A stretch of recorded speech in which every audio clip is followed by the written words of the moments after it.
Welcome to the Strong for Life podcast. I'm your host, Conor O'Shea, and I really appreciate you tuning in. If you are enjoying these episodes, I'd really appreciate you taking a moment and rating it 5 stars on Spotify or on Apple or whatever podcast platform you use. This is going to allow more people to find this information. Without further ado, let's jump into today's show. All right, folks, super excited to share today's guest story with you all. I've got Wes Hendricks, who is an awesome coach with all things bodyweight training, rehab, and has achieved some seriously high-level skills himself. But the cool thing about Wes is you can see his clients are actually doing it as well. So, Wes, why don't we jump in with your background, tell people who you are and how you got to where you are today. All right. I appreciate that intro. Made me feel good there. Nice little confidence boost on a Friday. So let's see. I'm a chiropractor as well as a trainer. I've been doing this now for probably close to 10 years. Everything that I've done, Connor, I've kind of accidentally fallen into it. Like I just started doing one thing, which led to another that I never had planned, which led to another that never had planned. It's funny how I have a plan or I had a vision on what I was going to do in terms of my professional career, and the way that panned out was not how I imagined it at all. So yeah, those are my titles if I have to tell people what I do, really. So that's what I'd say. Cool, man. And let's kind of go into that in a bit more detail. So you studied to be a chiropractor, you had this plan. So maybe tell people what the kind of plan was, 10 years ago, 8 years ago, and then what you're doing now. I think it would be pretty cool to see the difference. Okay, so I didn't even want to go to college. I wanted to become a pro snowboarder. My dad was like, "That's not happening. You're going to school."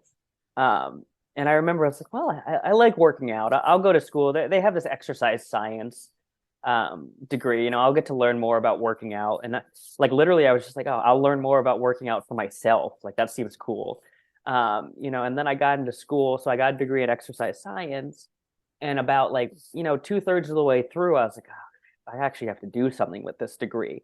And it's funny because at the time, everyone within my major was like 100 pounds bigger than me. Like they all just look like bodybuilders. I was like, I'm not going to be a trainer. No one's going to want to be trained by this small little human being. You know what I mean? Because there's that picture of what you think as a trainer. I was like, I need to do something else. And I started looking at it as what have I done already that fulfills a lot of criteria? What do I like doing? And chiropractics just seemed like a good next step, we could say. Because I'd always seen a chiropractor growing up, and I remember thinking oh, this guy has an awesome job. He works half a days. He always seems like he's in a good mood. Drives a nice car, probably makes a lot of money. This is an awesome job. I'll do this. And that was literally my reasoning for undertaking, another 6+ years of school. I didn't really think that one through. So, I got that degree in exercise science. I ended up getting another degree in human biology. And then I got my doctorate in chiropractic. I thought when I started chiropractic school, I was like, I'm going to treat athletes. I want to work with athletes. And I didn't really realize, yes, I'm becoming a doctor, but I didn't realize I was becoming a doctor. I didn't realize the amount of information, what I was getting myself into before I actually got into it. So it was kind of funny. And I remember one day in school, because I had this vision. I was like, I'll treat athletes, crack their backs. It will be great. It will be fun. And I remember I called my dad one day at school. I was like, oh, they're teaching us about disc herniations. I don't want to treat anyone with disc herniations. Those are such serious conditions. That seems like a lot. Whether they are or not, it's funny because what I ended up doing after school, when I finished school, I ended up doing a clinical externship at a hospital where everyone that went to the emergency room with a disc herniation was then sent to us, to our branch of the hospital. So I ended up something I never thought I would do. And I was like, this is ridiculous. I ended up doing for, 8 months. And now that's my favorite thing to see with clients remotely online. So that's what I was talking about. Like you just start doing things, one turns into the another, turns into the next. Um, so I finished school, and I thought I was gonna have a practice. Um, and then I experienced a pretty bad injury, which started to change, how I approach training. And then I just started posting about my training online, which organically turned into something else, which turned into this, online business. Um, and then out of necessity, um, I basically had a failing chiropractic practice because I moved somewhere that maybe wasn't, I'm going to blame it was not the best demographic to be treating people where I moved to. Um, Maybe I wasn't as passionate. I don't know, but I organically started, building an online business, um, sharing my journey with training, coming back from this injury and kind of changing up my perspective on training. And that's kind of where I'm at now. Like, and who knows where I'll be in another 5 years. It's so funny. I don't even try to have these hard plans anymore. I just kind of go with the flow and see what organized chaos is thrown my way. Yeah, man, that's actually super funny because like when you said you wanted to be a pro snowboarder, I was like, you look like someone who's into snowboarding much more than like a coach or whatever, which is really funny. And also what you were saying about like being in sport or exercise science and like everyone's this big like bodybuilding guy That's had like very 12 similar years ago too. experiences. Yeah, I had very similar experiences in that like I remember I was working in a gym in Melbourne and people were like, "Oh, do you work here?" Because like everyone was like this massive bodybuilder and I Uh-huh. was just like little like skinny, like normal size, but like skinny in comparison to all the trainers. Of course. It Yeah. was really funny. Like, um, so like with that injury, was that a snowboarding related injury, or let's talk a bit more about that and how that Yeah. changed your approach? Okay. So, I'd always, like I said, I always enjoyed working out growing up. I just, there was just something about it. Like I enjoyed, pushing myself, like working towards goals. Like I enjoyed the journey more than the process. And as corny as that sounds, um, and in college, I actually found this thing in like 2008. You might have heard of it. It was called CrossFit. So I started doing CrossFit back then, and it was just kind of like it just made sense to me. It was a combination of like everything I've been doing throughout the years just organically. And I was like, oh, this is really cool. And then like they started to like having competitions around it. And I was like, I'm kind of good at this working out thing. And I got pretty competitive at it up until like 2012. And like I was qualifying for like what was at the time called regional. So like the step before the CrossFit games. Because back then, um, it wasn't as big as it was now. Reebok had just started sponsoring it. Um, and the guys weren't as big. So I could be competitive and I enjoyed it. It was part of my identity. And I kind of wanted to be this guy that was competitive and then also a chiropractor. So I kind of like walk the walk and talk the talk. So it was part of my identity. Um, and I trained all through chiropractic school as well. And then when I was in Boston, late 2015, I was still trying to hold on to this identity of, being this competitive athlete, but more or less that ship had sailed. CrossFit had become too big. The guys were too big. There's no weight classes. And I was just pushing myself too hard, training 3-4 hours a day on top of, having a full practice, like a full core, like a full patient load and then training clients. Um, and I ended up hurting my back deadlifting. And it wasn't like I herniated a disc or, I broke something. I literally just pulled a back muscle. Like the barbell might have gone out a little too far out in front of me while deadlifting. It might have just been like the perfect storm, because I was overtrained. I don't know what it was, but it was literally the most pain I've ever experienced in my life. And I've dislocated my elbow snowboarding. I've broken my shoulder, my collarbone snowboarding. And none of those things were as bad as pulling a muscle in my lower back. And I was out for like 2.5 weeks. I barely left my house. Um, but when I was on the couch for those 2.5 weeks, I hurt my back and I was on the couch for like 2.5 weeks. So I was trying to figure out, I think I finally had the realization I need to do something else. I enjoy pushing myself, you know, training, but like this, trying to maintain this identity that I have as a CrossFit athlete. Um, it's just not attainable, but also it was, I just wasn't passionate about it anymore. I was holding on to that old, feeling or that old identity. Um, Was there and I, anything like being a Cairo, having done so much study and actively practicing, was there stuff that you were doing at that point in CrossFit that you're like, this is maybe this is something, this isn't going to end well? Or was it like from a programming standpoint, it was still one of those gyms that was doing things well? so I actually, kind of funny, I had worked with remote coaches since as early as about 2008. So I'd always worked with a remote coach. So I was always fairly confident in the programming, the delivery, the individualization of it. And I trusted the person that was writing it for me. So I wasn't doing kind of those, throw it at the wall workouts and let's see what, like, if we're able to survive. Um, which is also kind of funny, that I've been working with remote coaches for that long, considering that's what I do now. Um, but yeah, to your question, I had always worked with someone, so I think like the programming could always have been better, or maybe like there was just no ifs, ands, or buts about it. Like, it's kind of survival of the fittest. You kind of have to throw yourself in there more or less, and you're playing with fire with that. You could say. Um, so I don't know. Look at, maybe if I was to go back at the programming and look at it now, I'd be like, Wes, what the hell were you doing? Of course you were, you're writing what's the saying, a check your ass can't cash or whatever. You know what I'm saying? Yeah, But I spent a lot of time on YouTube, just looking around. I was like, what am I gonna do? And I came across this guy who I'd actually met like 3 years earlier, and you might have heard of this guy too. His name was Ido Portal. yeah. Yeah, I came across some of his early YouTube videos, and I was like, oh, this stuff looks interesting. This is cool. Maybe I could be good at this.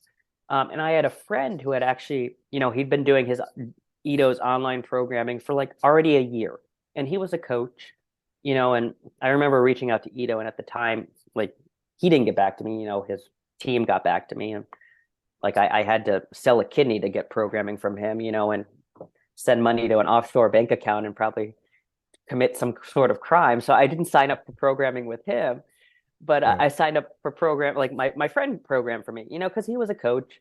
And I figured more or less maybe he was just even giving me the programming Ito gave him. Um, but it was a start, and that was kind of my my transition into what I do now, and that started that snowball effect, or the evolution of where I'm at now. Cool, man. So got exposed to Ito, which I think he's had such an impact on the industry, like is Yeah. and I think him and now probably like Ben Patrick, it's just a lot of like it's helping a lot of people are who are getting trained by these guys are like any people basically who have done a lot of training with Edo are generally pretty awesome coaches. Like they just are Yeah. really, and probably Poliquin, like highly qualified Poliquin people as well, I would say, Yeah. tend to be, very much industry trainers. Like so I think with PT, there's such a low barrier to entry. You've Oh, got a yeah. lot of really crap trainers who don't know what they're doing. But I think, yeah, if you find someone who's done a lot of Edo stuff, maybe some like higher level Poliquin stuff, and Hmm. now like ATG level 2, I think it is. They're from what I've seen, they're pretty, doing solid stuff as well, Hmm. on a more recent basis. But so you kind of started that, and then did you kind of shift then? Like you left CrossFit, you went into that world, and now you've been kind of in that world. Yeah. Would you still say that that's kind of your approach, that kind of more movement style training? Yeah. More move. I don't know if I want to say movement, because also like to Ito's, like what he's doing now, like he's evolved too over the last, you know, 10 or so years. When I first started, like, following him, and I went to a handful of his seminars, I've which was amazing. But when I got into it, it was more like this combination of something like, for the people that are familiar with this, it was like gymnastics bodies met Poliquin, like that's how I would kind of describe it. And, back then I loved that. and he's kind of turned into it's evolved into more interpretive dance, maybe a little too much like crawling on the floor. Like some of the later courses I went to, I was just like, I can't get into this. I don't want to dance around. I want to do some gymnastic strength. I want to do some mobility work. Um, so I'm hesitant to say movement based because like Yeah. that's such like it's so open to interpretation. People can think, I'm crawling on the floor playing with tennis balls, playing what was the people on Reddit made fun of Ito for a while, when he was working with Conor McGregor saying that he was playing Yeah. There's so many touch funny button. videos of Yeah. people taking the piss out of Yeah. that. So like, I'm hesitant to say movement, but it's some sort of like gymnastic based training, Yeah. like movement maybe. But yeah, I've been in there now for more or less, 7, 8 years. Yeah, for sure, man. So let's kind of dive into that, man, because like the level of skills that you can achieve now is pretty damn impressive. So like let's Mhm. talk about that journey. Like what were kind of the first higher level skills that you unlocked, and then what are you kind of aiming towards now? And then I think it'd be cool to deep dive into how you program for people who want to achieve these things as well. Okay. Yeah. So probably the first, I had pretty early success with the handstand push-up, and then building my planche or planche. Like I got a straddle planche, relatively easy, in comparison. And I've just always been stronger at pushing, and so those were the two higher level skills that I unlocked um, sooner rather than later. It's you can never give an like some people get it in 6 months, some of these things, some people get it in 6 years, you know what I mean? So Yeah, on on the that, on the ladder. yeah, like on that continuum, I've probably had much early success, with those. So those were some of the ones I unlocked earlier on. Um, I've never been as strong of a puller. The one arm chin up was very difficult for me. It took longer to get. Um, front lever is probably my weakest movement, same thing. Um, not very strong in that. In terms of that journey, it's always been, I've always wanted to learn from other coaches. That's the best way you're going to learn.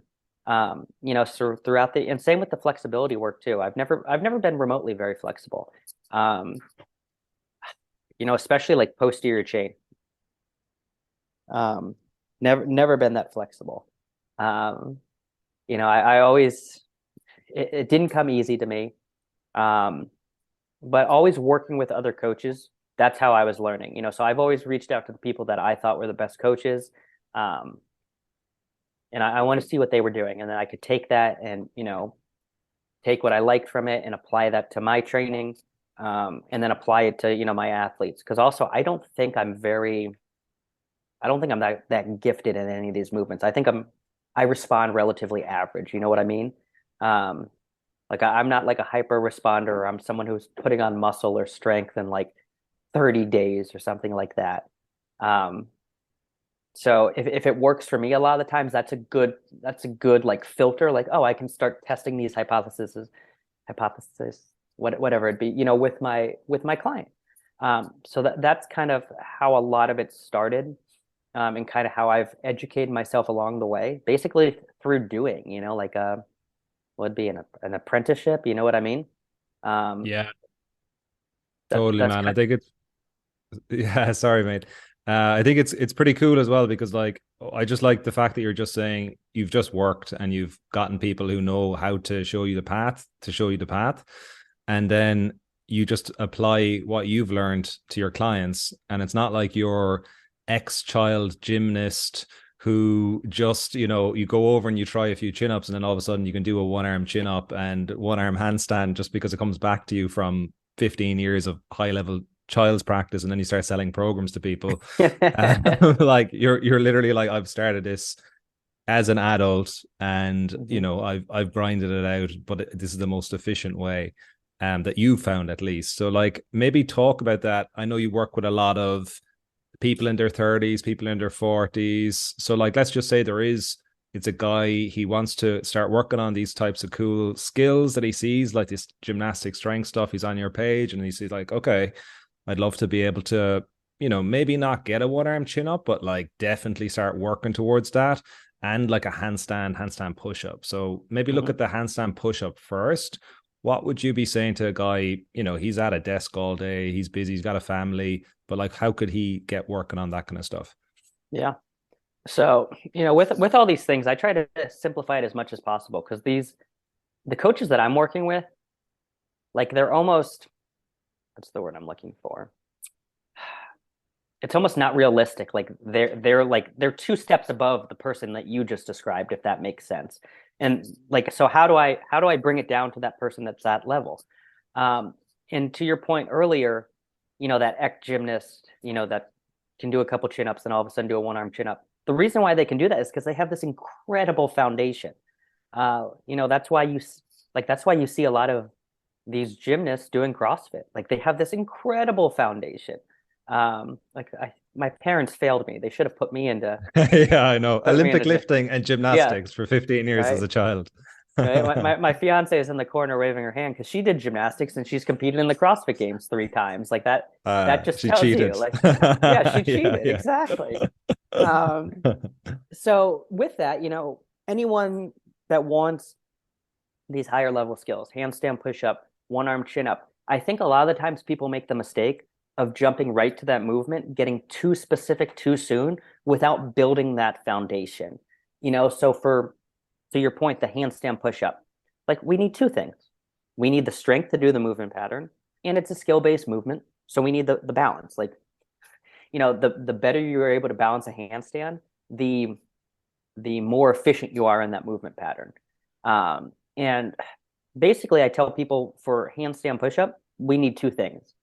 I typically say if you can do 3 chest-to-wall handstand push-ups, you probably have the strength to do a 1 rep freestanding handstand push-up. It's a good carryover because if you do that chest-to-wall handstand push-up correctly, it mimics the movement pattern. It doesn't mimic the balance component, but it mimics the strength. Um, and then a lot of the times I like people doing barbell military pressing to build that foundation of just overhead pressing strength. The closer we can get somebody to 100% of their body weight, the easier that handstand push-up is going to be. Typically, I recommend about 85% body weight for, 2 to 3 reps. And this is just a ballpark. Like I've had people get that, with less. I've had people need to get more. Typically, my really good hand balancers, they need less strength because they're really efficient and they can balance. The guys that aren't so good at hand balancing, we need more strength to make up for it. So it's this kind of give or take. Um, so like if I had to give somebody sitting at a desk, 45 minutes of training, it would involve some variation of handstand push-up, whether it's, piked full range of motion, handstand push-up, piked handstand push-up, because we need to mimic the movement pattern. We need to be as specific as possible. I'd make sure we're working on our handstand balancing. Um, then I like to follow up all my gymnastics work with weightlifting because, to be totally honest, at a certain point, you can only work on the technique. You can only work on the variation that you're training for so long before you tire yourself out. You know what I mean? There's this point of diminishing returns where if we had to scale it down to continue, it's almost like we've scaled the movement too much. For example, if we're working the front lever, if we have to scale it all the way to the tuck lever, we should probably be doing something else because it's such a big gap that we should be getting volume somewhere else. So that's why I like to follow it up with weightlifting. It's a little less taxing in terms of, we could say, technique compared to a lot of these gymnastics things. So I'll follow people's training up with, barbell military press, Z press, dumbbell press, whatever we have available. I don't, if we have a gym, we'll get cool with some of the machines. If we don't, we'll make do with what we have. And I make sure to take care of their wrists and their shoulders and their mobility if they need it, and most people, they need that stuff. And you can more or less do that in 45 to 50 minutes if you're efficient. We're removing a lot of the fluff and the BS, but we're talking, 3, 5 exercises and we're done for the day in terms of the handstand push-up. Yeah, man. I love how simple it is. I know we were chatting a few months back and you were like, yeah, you need to focus on your balance and your strength. I was like, oh my God, that's so like, of course I do, but I'm not doing that. And you're like, yeah, just do that, man. Like that was basically it. So yeah, like basically get them good at learning to actually balance on their hands is the first Mhm. thing. And then of course you're going to have the wrist and the shoulder stuff to help prep and open everything there. But then the raw strength as well. So those three kind of chest to wall handstands, and then you top that up with barbell military pressing, Z pressing, whatever tools are available Yeah. basically to fill in that strength deficit for people. Yeah, absolutely. And they need to understand the movement pattern because it's not the freestanding handstand push-up, the way I do it is, we're going forward, so the feet are going behind you. And it's an interesting movement pattern if you've never done it before. So understanding, the points of performance, I don't want to call it a skill because that makes it seem that it's independent of the strength, but you need to understand how it works. But at the end of the day, the stronger you are, the less skill you need, kind of, if that makes sense, especially at first. You know, as you get stronger and more competent at it, like when you can do 5, 6 reps, then it becomes a skill, but at first we're grinding through it. So it's strength, but you need to have an understanding of shifting the weight forward, loading the fingertips. Um, how do we maintain that tripod position as we go down? All those little nuances. So there is that skill component, or that activation component. I hate that word, activation, but um, Mm-hmm. so yeah, but I don't like to overcomplicate it either. Yeah, and I think that's something I'd like you to kind of go into a bit more detail on now, because specifically strength. I think I can't remember what it was, but I was like, that's hilarious because it's so spot on. But you were saying, no, you just need to get stronger, basically. Like, stop worrying about all of these, fluff, essentially. So can you give like Yeah, some common examples, maybe people and probably us fitness professionals are the worst culprits of confusing people, but like, what would be some common terms or stuff that people just need to forget about and actually yep, start working on fundamentals? yeah. Yeah, fitness professionals, healthcare providers too, we want to overcomplicate everything. We want to just, it's like that meme with the guy from he was in that movie Horrible Bosses. He's pointing at the board, he's got the cigarette, and there's, what you mean I'm talking about? Yeah. Yeah. I feel like most fitness professionals and healthcare providers were like that. We want these crazy complex solutions to simple problems. Like, we don't need it, like maybe somebody training for the Olympics needs it, or LeBron James needs it, but like our clients, they don't need these elaborate solutions. Like, but as coaches, when we're continuing doing the same thing over and over again, we feel like we need to be doing something different, like for just the sake of doing it. But some of the, with regards to the handstand push-up in particular, some of the cues that people just get so obsessed on is scapular protraction. We need to protract the scapula. We need to externally rotate, screw the hands into the ground. We need to focus on core strength, posterior pelvic tilting. That's a big one, anything gymnastics related. Hollow body, all of these things, keep tension, like global tension from the head down. Like, you just need to get freaking strong. Like, if you compress more weight over your head, that solves all of those problems. Just can I curse on this? Yeah, you can curse. Yeah, just get fucking stronger. Like if I can military press 20 pounds over my body weight, I don't need to be focusing on all of those things because I'm capable of 20 pounds more than my body weight. It's gonna be easy. Just stop overcomplicating it for the sake of doing it. You know what I mean? Yeah, for sure, man. And then can you kind of maybe extrapolate that out to just some big raw fundamental nuggets for people? It doesn't have to be skill related, but just from your experience as a coach, like, what are the kind of first steps that someone needs to be taking? And again, we're looking at the kind of 30 to 40-year-old guy, he's got kids, he's busy. Yep. Like, it's very easy to be thinking about athletic greens and zone 2 cardio. And I'm Mm-hmm. just thinking of Mm-hmm. Huberman and what he says. Yeah. But like what are some of the big kind of rocks that people need to be thinking about or getting in line first before they start worrying about their pelvic tilt or their Yep. leg length discrepancies? Yeah. Like, pick 2 to 3 goals. Whatever you think like gets you excited, gets you out of bed, gets you, psyched to go to the gym. Pick those goals and prioritize it. And from there, then you can pick the foundational things you want to work on. You and I know what these things are. Get good at the chin-ups, get good at barbell military pressing, gooding is not a word. Get good at dips. The basic movements, and get really strong at them. And keep it simple. We don't need We don't need a million goals because, you're never going to get anywhere with a million goals. You're going to be jumping around. Um, just any of these goals, it doesn't matter what they are, the handstand push-up, bringing your head to your toe. Um, it starts with an amazing foundation of, basic movements like, the one-legged morning, the bringing your head to your toe. It requires 2 to 3 exercises that you do over and over again, and you pay your time debt for all these things. We don't need, you know, crazy periodization of insane programs, exercise selection. Like I don't even have to take off my shoes to count the number of exercises we need to achieve any of these things at a high level. It's just, I would say, keep it simple. Like we don't need to overcomplicate. We don't need to look like that meme. Mhm. Training, I don't want to say training should be boring because I find it fun. I love repeating the same thing over and over again. You know what I mean? But I think there's people still like people say it now, like get a good foundation, focus on the basics.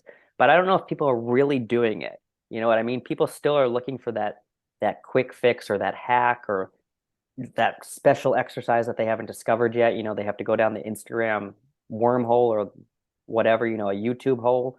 Like there's going to be something like everything, everything that's been like nothing, there's nothing new at this point in time. You know what I mean? It's just all recycled, repeated information that somebody's trying to put a new spin on it. Like honestly, even, Ito stuff, Ben stuff, it's just presented in a different way, to a different crowd, which is great. I don't want to take anything away from them, but like if you read any of the comments of people criticizing them, they're like, oh, so and so was doing this 20 years ago. Yeah, they were, but Ben's delivering it better to a different demographic Exactly. and Yeah. he's helping people. We don't need some special new exercise. We just need to be consistent for 3 months, maybe 6 months, even better. A year, even better. Like I don't think my programming with my clientele is anything special. Um, I've just been able to instill trust in them that they want to stay with me long enough to get results. I think Mm. that's what it's more about, with becoming a coach. At this point in time, I don't even know if I answered your question. I just started talking so much there. Yeah, you did, mate. Like basically just focusing on the fundamentals. But I'd actually like you to maybe explain from a coaching standpoint. Someone comes in, they're super curious. I'm like definitely a type of client that comes to work with me sometimes is they're very, very curious. They have all these ideas. They're following lots of different people, listening to Yep. lots of different podcasts, which is probably the case with a lot of the guys who are coming in trying to learn skills with you as well. So how do you be like keep them engaged, but also educate them that it's going to be pretty, you're giving them variety, or I'd like to know how you're giving them Yeah. that kind of stimulation, but maintaining fundamentals as well. Yeah. So I think when you're working with any client, there we need to bridge the gap between what I think they should be doing and what they think they should be doing. Because someone like, Ito or a lot of the coaches I've worked with, it's more like a dictatorship. It's like you're going to do Yeah. this, there's no if and which is fine because the level I'm at, I'm a lot like you're the same way probably. Like you're they've experienced that. I don't want to call it influencer level, but like they have the ability to do that. And it works for them. But for me, with the people that I'm working with that are kind of 2 steps removed, I know what they need, but I also know what they think they want, if that makes sense. So to Mm-hmm. keep them engaged, long enough to see progress, we have to we have to first find that fine line of whatever that is. And it's going to be different for everyone. For, like if I was going to talk about the one arm chin up, if someone wants to get the one arm chin up, really, we need to get really good at chin ups. Like that's literally it. Weighted chin ups, we need to get really freaking good. But that's to someone, that might be discouraging, or that might be, you know, the fact that we've never done any one arm chin up variations, they might feel like they're not getting any closer. So, I might sprinkle in a one arm chin up variation for them, just to feel like they're getting closer. It's probably helping too, don't get me wrong, but like it's a give and take with that. So I need to find out what they want and what I want for them. That's the first and foremost. And then giving those wins along the way. So like the way I do it, and everyone's different with coaching, but over the years, working with coaches for probably like 12 years or so, I just felt so many times I felt like, is this even the right program for me? Like, did they even just Did they read any of my feedback or results, watch any of my movies, or was it like training, or was this just a copy pasted program to someone else? I felt like if I asked a question, it would be days upon days upon days before I got a response. Sometimes like 2 weeks. And a lot of these coaches you're paying a lot of money for. So I just felt like I wasn't like they didn't have my best interest in mind. You know what I mean? And nowadays, like you can get this information anywhere, but a lot of times people just want to feel like you care about them, you have their best interest in mind. So I communicate, like give a shit about them. So I communicate a lot with my clients just to give them those little wins. Like most of the time they like when they ask a question, how does this look? Like fuck, you know how it looks. You've spent enough time on Instagram and YouTube. You've watched my video tutorial that I sent you with the training. You have enough intelligence to be able to identify, is this right or is this wrong? You just want some, affirmation that it is right, and maybe you in fact missed something. And getting that external or that, yeah, it'd be external, like getting that outside confirmation from someone else just reassures them, and eliminates a lot of the confusion behind it. So they don't need to go somewhere else and listen to somebody else or go watch the 3 best exercises for this or the 10 best, movements for that and just overwhelming themselves. And the more I can give them those little wins and show them that I care, the more they trust me, the more we're going to stay consistent. So it's just really establishing trust and showing them I'm invested them I'm invested in their journey along the way. Um, and basically giving a shit, not just, if they send me a chin up video, yeah, it looks good. Actually like look at this video compared to last week. It might have been the same weight, but your speed is a lot better, or the perceived effort of exertion. Wow, you've made a lot of like pointing things out they might not notice either.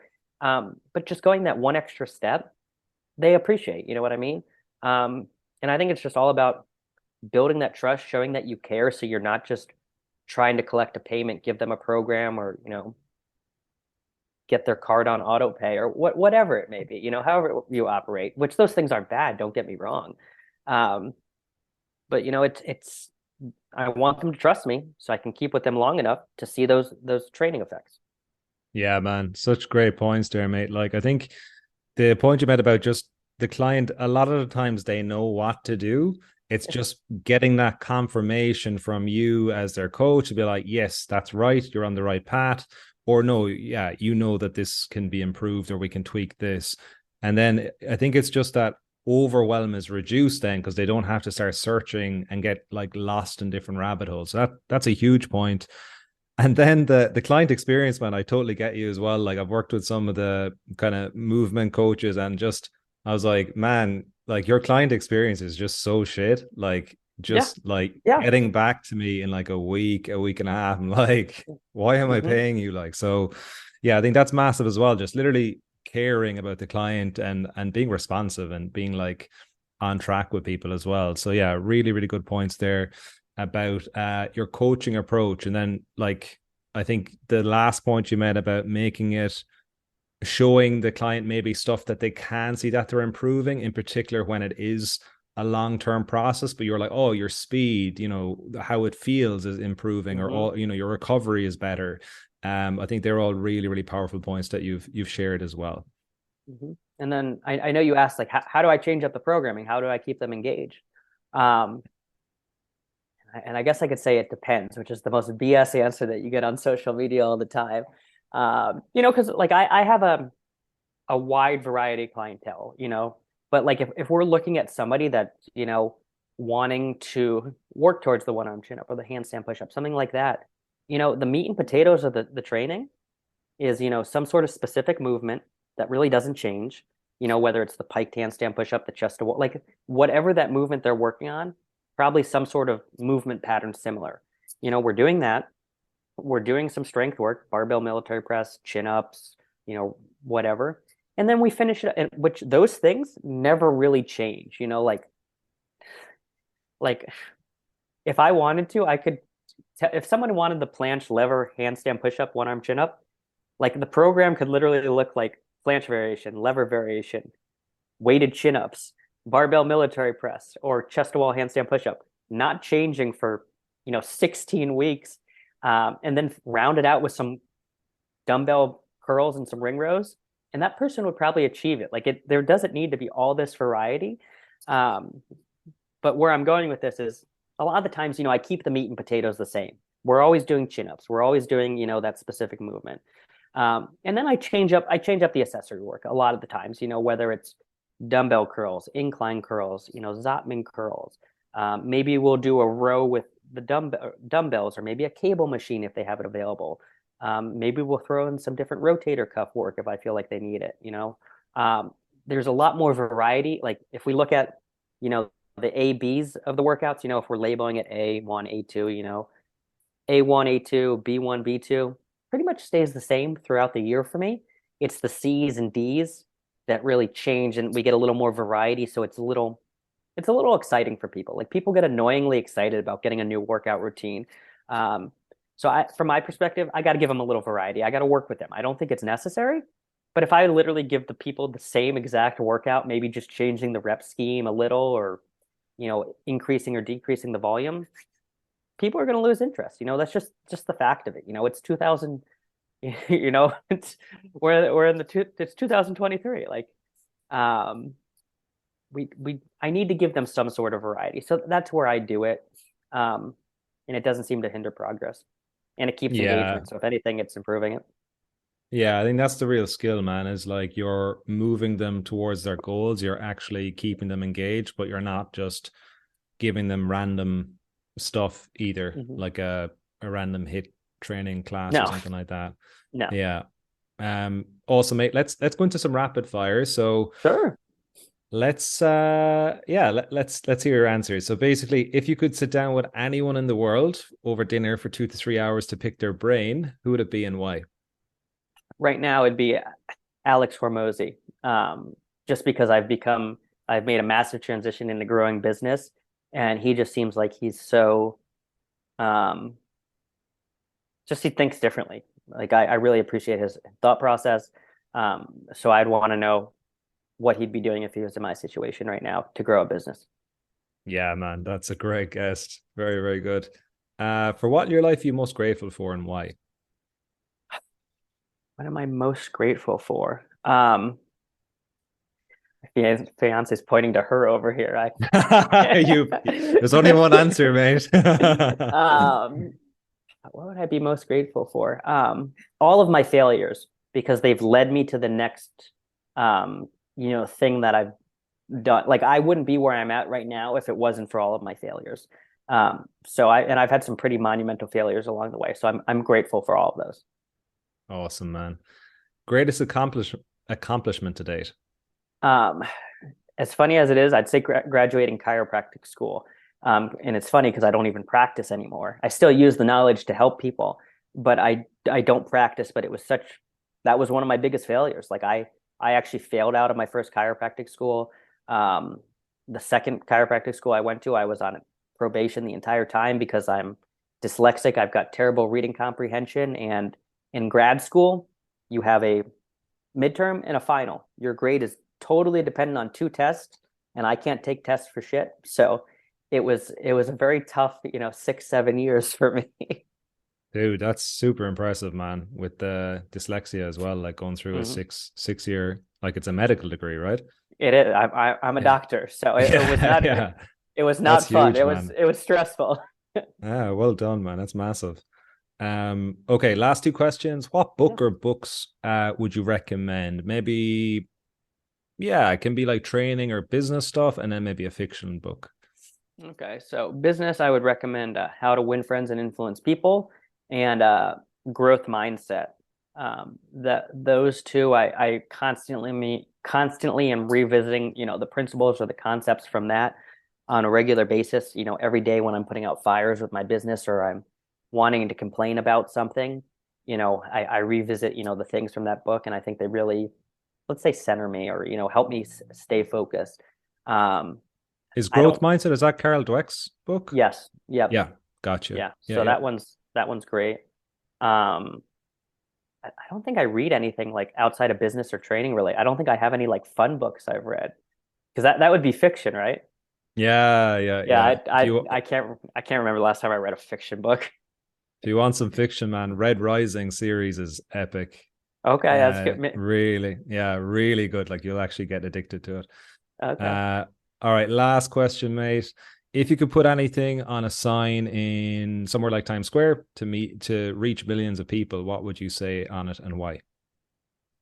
What would, oh man, that's so good because I have so many like one-liners that I feel like I tell people on a regular basis.